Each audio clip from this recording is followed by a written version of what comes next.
Henry FitzRoy's story is one that often remains shrouded in mystery and regret, a poignant what if in the annals of English history. Born in 1519 as the result of a secret affair between Henry VIII and Elizabeth Blount, a young lady in waiting at court, FitzRoy was not the heir to the throne, but he was the king's legitimate son, an unusual and unexpected position in a time when illegitimate children were typically forgotten or dismissed. However, FitzRoy was different, and Henry VIII, deeply obsessed with having a male heir, openly acknowledged him, giving him the title FitzRoy, meaning son of the king.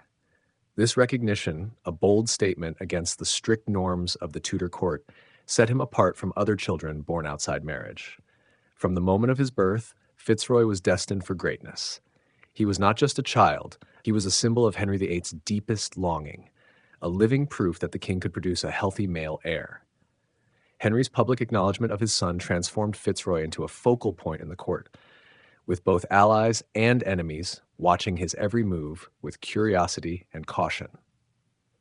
Though he was born out of wedlock, FitzRoy was granted privileges that most children, even those born legitimately, could never dream of.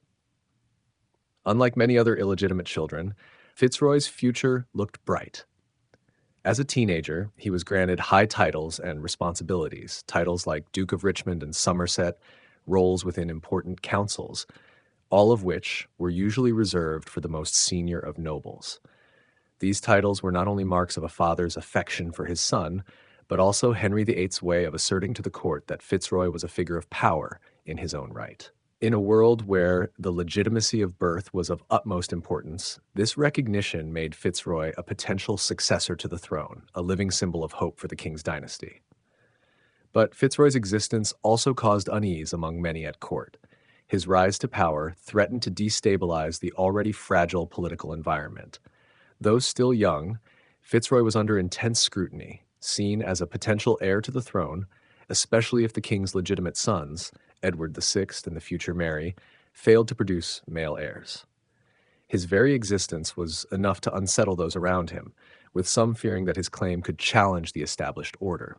Growing up surrounded by the swirling currents of power, FitzRoy embodied the duality of possibility and peril. His position as the son of Henry VIII came with not only the promise of royal legacy, but also the potential to reshape the course of history. Yet as a young man, his fate was uncertain, and despite the hope he represented for his father, FitzRoy's life was cut tragically short.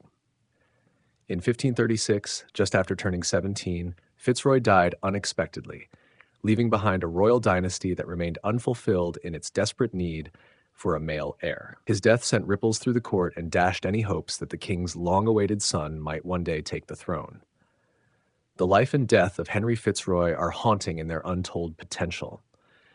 His existence raised questions about legitimacy, lineage, and the twists of fate that shaped the course of history. Had FitzRoy lived longer, the Tudor dynasty might have taken a very different turn, potentially altering the course of England's future. Yet, as history often reveals, the death of FitzRoy left England without the male heir it so desperately needed, leaving the Tudor legacy to continue through Henry's only surviving legitimate child, Edward VI. FitzRoy's short life is a poignant reminder of how the fate of nations can hinge on the briefest of moments. Had he survived, he might have been the key to securing the future of the Tudor dynasty. Instead, his legacy is one of what could have been, a tragic what if in the story of England's monarchy.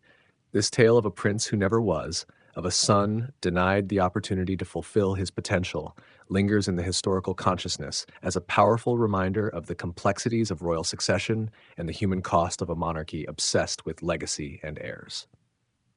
Henry VIII was forever haunted by his obsession with having a male heir to ensure the continuation of the Tudor dynasty. Each day without a legitimate prince only deepened his anxiety. Amidst this, Henry FitzRoy, though born out of wedlock, became the king's greatest hope. The boy proved to be healthy, lively, and different from the disappointments Henry had faced in his marriages. At one point, rumors began to circulate within the court that the king had considered placing FitzRoy in the line of succession. In Henry's eyes, the throne could not remain vacant simply due to a legal barrier. Some members of parliament even supported this idea, seeing Fitzroy as a safe solution in a time of uncertainty. This demonstrated that Fitzroy's existence was not just a personal pride for Henry VIII, but a reflection of his deepest insecurity. The fear of losing the Tudor legacy that he had fought so hard to build. Fitzroy, therefore, was not just a son.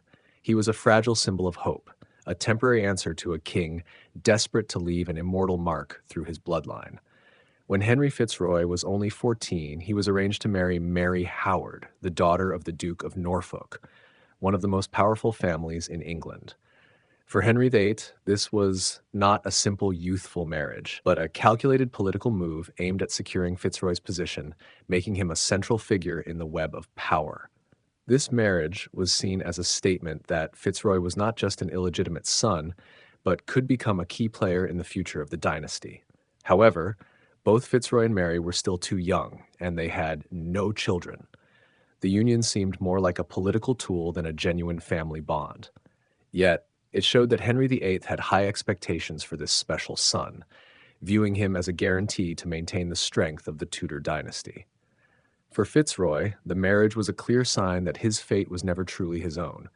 Every step, every decision he made was bound by the machinery of politics, where even private happiness was merely a tool to bolster the throne.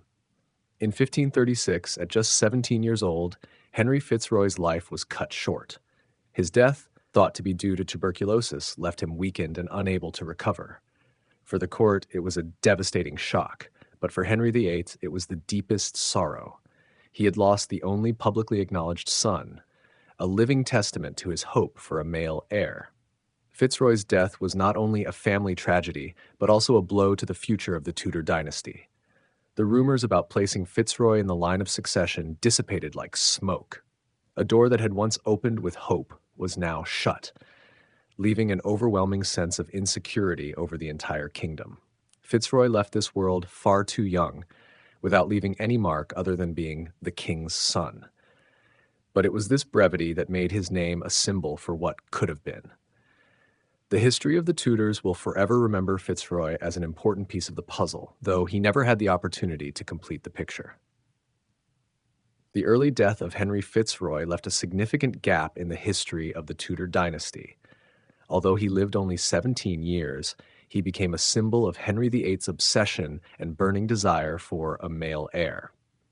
Fitzroy never ascended to the throne, but his existence made it clear that the king was willing to break all traditional rules to protect his bloodline. Had Fitzroy lived longer, English history might have taken a different course. He could have been a legitimate successor, especially at a time when Henry VIII had no legal sons for many years. However, fate did not give him the chance, leaving behind an unsolved question. This is why Fitzroy is remembered not for grand achievements, but for the weight of what could have been. Fitzroy's legacy is not tied to the throne, but to the message of the fragility of power. In the calculating world of the Tudors, even a son officially recognized by the king could not escape the harshness of fate. The story of Fitzroy reminds us that some people are born merely to etch regret into history. The story of Henry FitzRoy ends like an unfinished song, both tragic and filled with regret. He was the only son of Henry VIII to be acknowledged, a testament that the king could produce a healthy male heir for the Tudor dynasty. Yet fate was cruel, taking Fitzroy's life at such a young age, leaving an irreplaceable void in Henry VIII's heart and in the history of England. Fitzroy never had the chance to become king, nor to leave his mark through great conquests or reforms. However, his presence shaped many important decisions made by Henry VIII. Fitzroy's death intensified the king's fear of lacking a legitimate heir, leading him down the path of changing his marriages and religion, sparking events that would alter the face of England forever. What makes Fitzroy memorable is not his power or achievements, but the question that remains: if he had lived longer, would history have been different? Could a king born out of wedlock, yet trusted by his father, have changed the fate of the Tudor dynasty? It is these unfinished possibilities that make the story of Fitzroy haunting to this day. So, do you think Henry FitzRoy deserved to become King of England if he hadn't died young? Share your thoughts in the comments so we can discuss. And don't forget to subscribe to the channel to support us as we continue to bring you thrilling and unexpected historical stories in the upcoming episodes.